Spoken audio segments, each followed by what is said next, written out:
Hey guys, it's Velvet here for podcast number 2, and before I rant on, I'm slightly annoyed. I recorded this podcast literally just a few seconds ago, was really happy with it, did it in one take, and blimmin' pressed delete. So, I've got a funny feeling this one might not be as good, but it's still me rambling, so either way, here we go.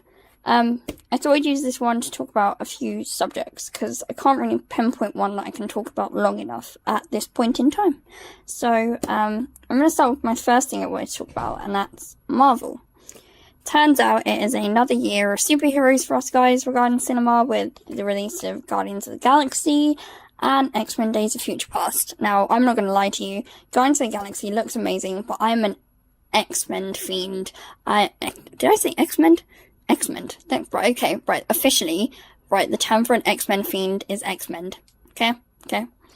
But, no, I'm really excited because I love all of the X-Men films, all the X-Men casts. I've read some of the comics, but I've read quite a few comics, I'm not gonna lie, I'm not gonna lie to you, but I'm not a major fan of them. I appreciate them, and I do like some of them, but I prefer the films for myself. Of the Velvet film thing hasn't given it away, I'm a bit of a film buff.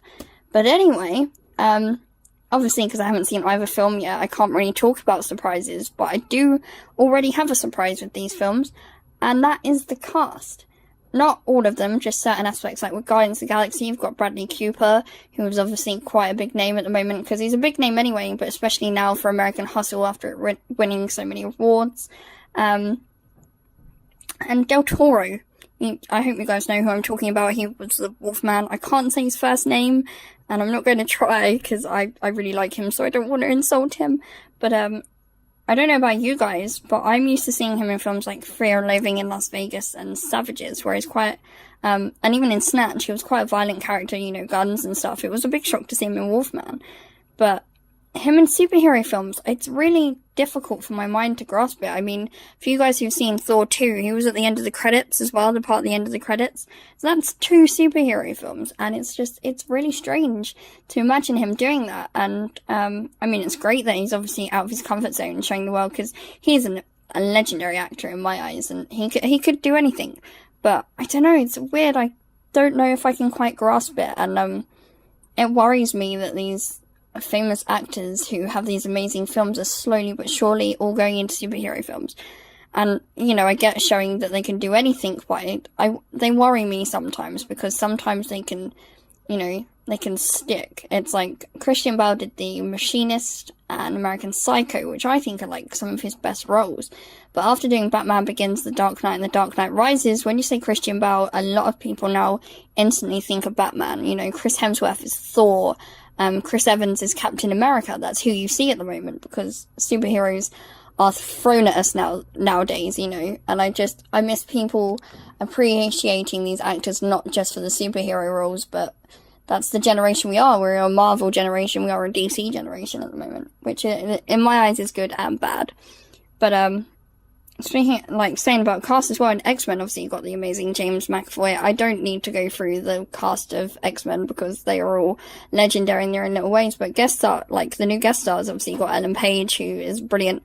But for me, one that stuck out was Evan Peters, because I have recently found American Horror Story, and I am in love with it. I don't care. It's amazing. I just love it, because it's supposed to scare you, but the show itself is not scared to do anything, which I really, really enjoy. But, the thing is with Evan Peters is not a name like Christian Bale or Bradley Cooper. I didn't even know who he was until American Horror Story. It turns out I'd actually watched him in Kick-Ass as Todd. He played, the stupid best friend of Aaron Johnson. But, I'm used to seeing him playing a, almost psychotic, sensitive person.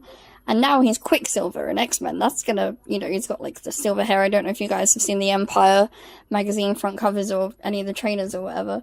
Which I don't actually think he's in the trailer I saw. Evan wasn't in it, which is kind of sad for me, because I'm a fan. But, no, so I think this will be really good for him. I reckon this will help him get noticed. I just, again, hope he doesn't end up moving on to another superhero thing from here. And obviously with American Horror Story Season 4, hopefully in the works, it's been confirmed there is being one. I'm not sure if it's being made yet. But, Evan's been in all of the 3 made so far, and, you know, it's kind of, I don't think he should, like, I don't think American Horror Story is, like, his life. That's not what everyone will compare him to, but at the moment, that is where he belongs, so I hope, you know, I hope he doesn't go to Hollywood. That's the only way I can put it. I hope he doesn't lose that American Horror Story thing he has in him. That's the only way I can say it, but yeah. I also wanted to talk about Hitchcock, not Alfred Hitchcock himself, but the film. We recently got shown it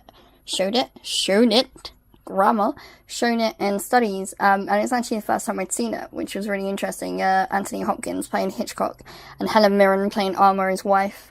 It was a really interesting film, actually, because it's actually a film about the making of Psycho, which was really interesting, because I love Psycho. It's an amazing film. And Gus Van Sant actually did one of the remakes with Vince Vaughn. Thought I'd throw in a little Gus notice there.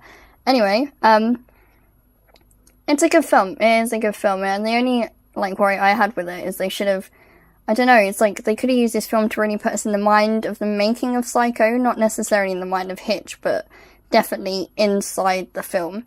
And I don't think they did that enough. It seemed more about a love story between Alma and Hitch, and, you know, their marriage being rocky over this film, and then their marriage being strong when the film was successful. But where we knew the film was going to be successful, because it is, and it was, and I kind of feel like the audience already knows where it's going, and obviously most Hitchcock fans know the stories and know where it's going anyway, but they could have really brought it out a lot more, you know, not over, like, glamoured it, but I'm trying to put it into words. I should rehearse these, surely, you know, so it'd seem more down with the kids if I did it without editing. See, this is why I should not have deleted the first one, because I just said down with the kids.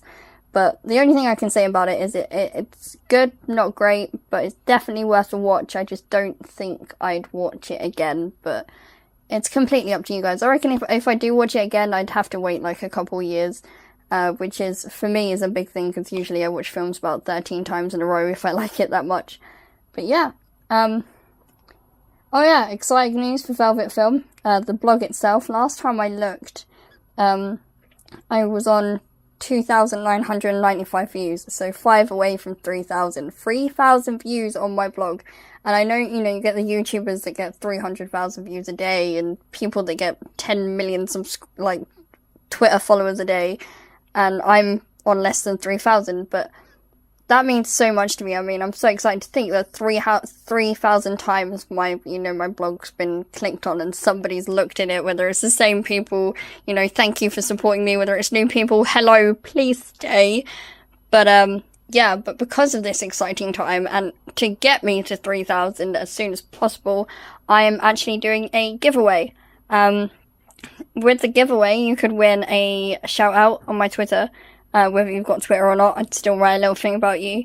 You could get a Velvet Film and More Productions t-shirt. Now, this will be the first t-shirt ever made, the first Velvet Film t-shirt ever made. I'm not going to go back in time and create the t-shirt for you. I can't do that much. It's only 3,000. Maybe when I get to like 10 million, I'll start working on time travel, but yeah, you'll get the first ever Velvet Film and More Productions t-shirt ever made, and if you're a writer, or you want to try being a writer, I will publish one of your works, or a piece you've written, whether it's an essay, or a review, a discussion, a story, or a rant, whatever.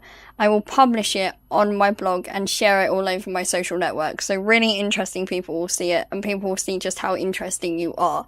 So, I will put in the description how you can win this giveaway. It'll be over Twitter. Yeah. The details will be in the description and stuff, so yes. Well, I think I've ranted enough for now. I just want to make sure that I keep up regular with these. Keep listening to them if you like them. If not, you can read everything I write, links and stuff in the description and all that jazz. But yes, subscribe if you enjoy these podcasts of me rambling and you really, really can't be bothered to read. But, yeah, so I'm gonna stop talking now before I completely lose it. So, thanks, Velvet.